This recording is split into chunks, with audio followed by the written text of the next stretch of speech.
부상 비밀 누설 혐의를 받고 있는 국토부 김모 조사관 역시 상황을 수습하려 했을 뿐이라며 혐의를 강하게 부인했습니다. MBC 뉴스 남재현입니다. 정부가 어린이집 아동학대를 막기 위해 보육교사 자격증 취득 과정을 국가고시로 전환하는 방안을 검토하기로 했습니다. 문영표 보건복지부 장관은 오늘 현장 간담회에서 어린이집 학대 사건이 재발하지 않도록 근본 대책을 마련하겠다며 이같이 말하고 어린이집 평가 기준도 수요자 중심으로 바꾸겠다고 밝혔습니다.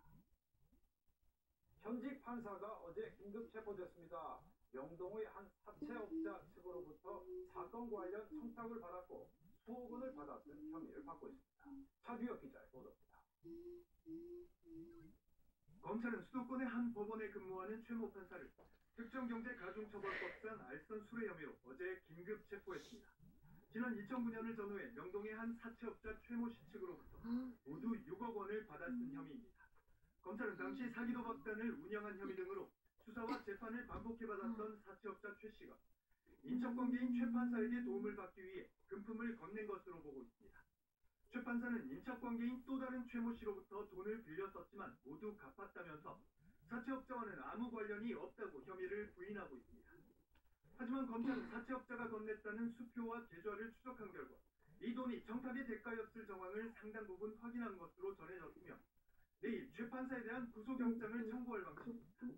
또 수사 무마를 위해 각각 2천만 원 상당의 금품을 건네받은 것으로 알려진 당시 검찰 수사관 3명 가운데 공소시효가 남은 2명도 함께 기소할 방침입니다. 그러나 당시 사채업자가 최 판사 등을 통해 로비를 하려 했던 대상으로 알려진 김모 검사에 대해서는 증거가 충분하지 않아 무혐의 처분할 것으로 알려졌습니다. MBC 뉴스 차주혁입니다.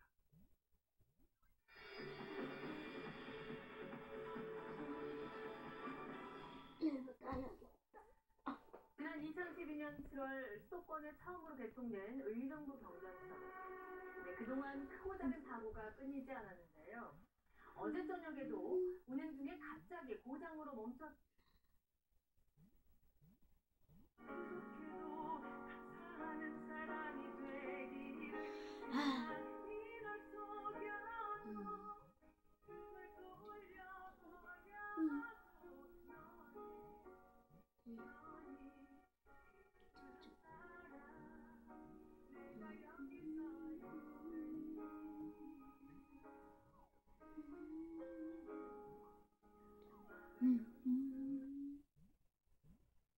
왜 저기 하는 거야? 말을 그대로 주실 건가요? 저 말.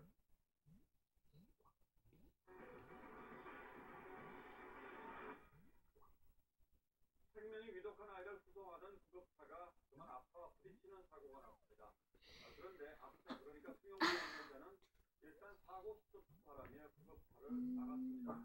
과연 어떤 일이 일어났을까요? 한세현 기자입니다. 예설대기 내병전 아동을 태운 사설 구급차가 차량 사이를 힘겹게 비집고 나갑니다. 경적과 사이렌을 울리고